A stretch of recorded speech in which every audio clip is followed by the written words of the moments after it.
Whoa, whoa, take Andy, take Andy. Whoa, whoa, take Andy, take Andy. Salut, sunt Andy. Dansez ca o maimuță, iar la radio m-au chemat să vă cânt la muzicuță. A început ca o glumă, dar acum nu e bună. Tot orașul strigă în cor: hei, cel mai mare, cel mai tare dintre păcălii.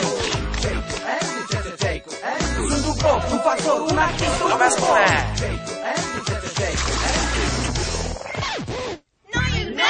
Bate bomba. Noi îl vrem pe Bumbo! Noi îl vrem pe Bumbo! Noi îl vrem pe Bumbo! Ei îl vor pe Bumbo. Și eu am aceeași impresie. Din moment ce sunt prima persoană care recunoaște că glumele practice sunt un dezvăț, tărăboiul ăsta nu prea face parte din planul meu. Dar mai este ceva în plus, nu-i așa? Danny și cu mine am lucrat din greu la acest ultim plan de creștere a capitalului nostru. Triplu B, postul de radio favorit din East Gackle și unicul, emite dansul maimuței, cel mai nou dans idiot în vogă care străbate națiunea și, din păcate, și East Gackle. Dansează ca o maimuță! Personal, nu voi fi găsit mort după dansul acesta stupid al maimuței. Ce-ai împotriva maimuțelor, Andy? Credeam că te-ai înțeles cu ele când te-ai blocat în grădina zoologică. N-a fost cea mai bine plănuită farsă de-a mea. Nota, vă rog. Dar maimuților vorbitoare li s-a dus veste. Și poliția v-a lăsat să țineți costumul de maimuță? Pariez că este încă în dulapul tău. Mersi, mamă. Dar, sincer, singurul motiv pentru care ascult Triplu B este... Bate bomba! Așa este. Este timpul să jucăm Bate bomba. Vom alege un ascultător norocos care va avea șansa să oprească ticăitul unei bombe și să câștige banii lichizi. Aici este DJ-ul vostru, Supersonic Shane. Ești gata, Pete? Gata, Supersonic Shane. Să jucăm Bate bomba! Yeah! $4, $8, $16 $32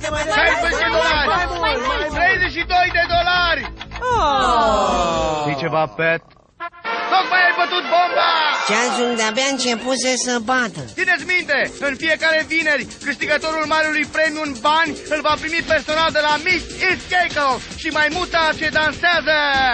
Ce mai premiu au luat și Pet asta? $32, mare scofală. Nimeni nu are răbdare să țină bomba să tiche de la $50 în sus.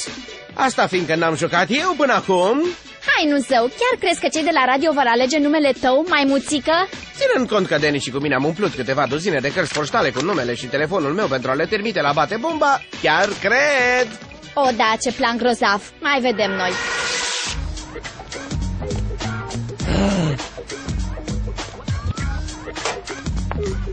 Se pare că planul nostru secret la care nu s-a mai gândit nimeni înainte i-a mai trecut și altcuiva prin cap. Urmărește-mă doar.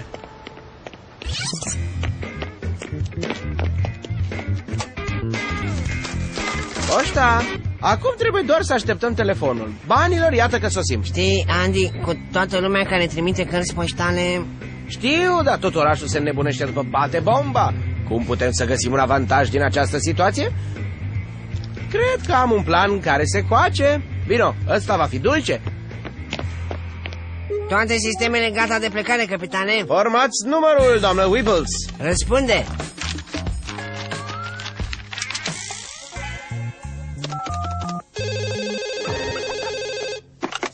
Alo? Bună ziua, sunteți în direct la Triplu B.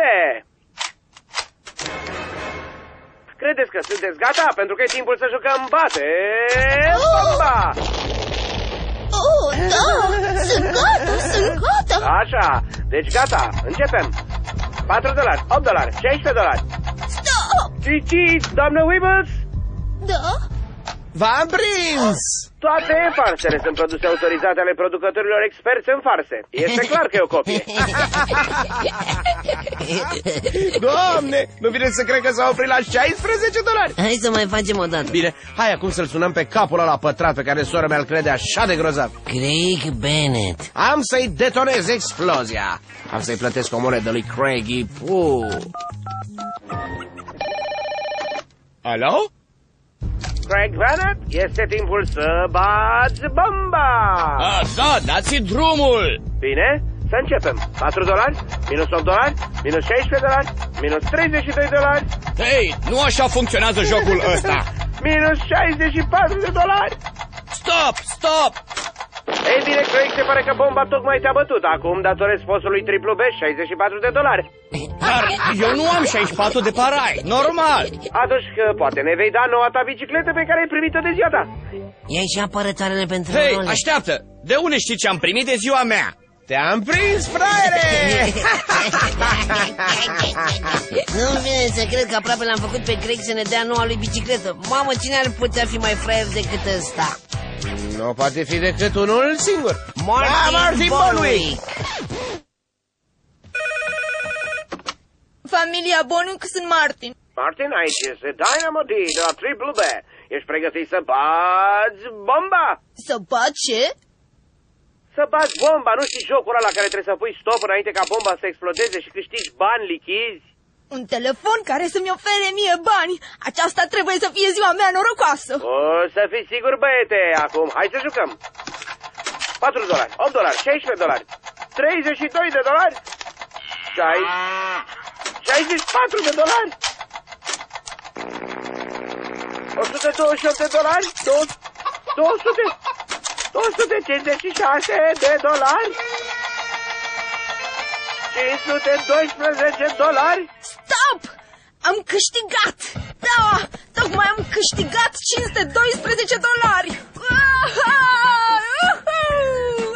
Știți, tatăl meu tocmai a fost disponibilizat pentru că a încercat să scoate 3000 de role de hârtie igienică împășurate pe degetul său mare. Pariez că e bucuros că nu s-a răsucit de tot.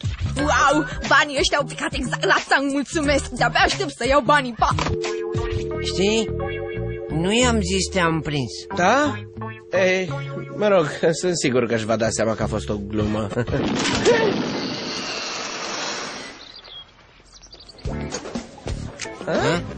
Să zicem că nu-i dă seama. Bravo, hei, Martin, bravo! Venim vorba de dansul maimuței, se pare că gluma lui Martin a prostit toată școala. Hei, Andy Larkin, ai auzit vestea cea mare? Martin a câștigat $512 la concursul Bate Bomba și ne va face cinste la toți vineri la cofetărie. Chiar așa? Aha, chiar speram să mergem acolo împreună, noi doi, dacă nu ești prea ocupat. Vrei să spui că tu și cu mine? Da, asta e ideea. Desigur, ar fi cu adevărat drăguț să știu că merg la o pizza cu cineva care are, clasă. Eu am clasă. Eu am... Fără bancuri, feste sau trucuri, bine? Absolut, Lori. Vei vedea ce băiați stilați sunt, cu clasă, mă rog. La revedere! Ia te uită, Lori vrea să merg cu ea vineri seara și Martin va plăti toată cheltuiala. Îmi pare rău să aduc ploaia peste parata ta, capitane, dar nu-ți amintești că Martin nu a câștigat niciun ban? Oh, da, ai dreptate. Ești cel mai bun, Marty, băiete. Și dacă cineva încearcă să strice asta, băieți și cu mine îl vom ciomăgi pentru tine. Martin! M-am fript. Te-ai fript și te-ai ars, de fapt. Sigur trebuie să ai deja un alt plan. Da? Nu-i așa? Ar fi bine. Marty, marele câștigător de bani, $512, bani în mână, bravo, felicitări! Da, n-aș fi putut niciodată merge la split check fără banii ăștia. Venind vorba, poate că ar fi mai bine să aștept să iei banii și după aia să încep să-i cheltui. Andy, am auzit la radio că premiul în bani se dă în fiecare vineri de către Miss Is Giggle și Bumpo, maimuța care dansează dansul maimuței. Oh, îmi place maimuța aia. Am uitat de partea asta. Bine că mi-am amintit. Trebuie să sun la radio să le spun că vreau să-mi mâneze premiul la split check. Nu suna la postul de radio. De ce nu? Pentru că sunt sigur că ai o mulțime de treburi de făcut. Lasă că sun eu în locul tău. Ai face tu asta pentru mine, Andy? Mersi. N-ai pentru ce? Vezi cum te tratează oamenii când devii popular? Asta făcea parte din plan, nu? Da. N-ai niciun plan, nu-i așa? Nici cel mai vag. Ai de gând să găsești un plan? Sunt încolțit. Hai să recapitulăm. În primul rând trebuie să facem rost de $512, astfel încât Martin să poată închiria Splat Shack și să-i mai rămână și familiei lui bani de mâncare și de chirie. Apoi trebuie să găsim pe Misty și maimuța aia care să danseze. În final trebuie să ne asigurăm că Lori nu va afla nimic despre asta, așa încât să vrea să iasă din nou cu mine. Toate înainte de vineri? Exact. Asta este cea mai bună provocare. Haide! Unul de apă de vânzare. Numai $512. Va arăta nemaipomenit în curtea din spate. $50 sticla? Da, desigur, eu sunt vestitul creator de modă Pierre Le Fou. Parfumul meu, la fel ca și accentul meu, este devastator. Apropo, acel bufnit vă costă $1. Cine sunteți voi doi? Bună ziua, vreți să cumpărați niște prăjiturele? Doar $7? Încă ne mai trebuie $505. Cred că avem nevoie de un alt plan. Da, știu. O să-l întrebăm pe Maș.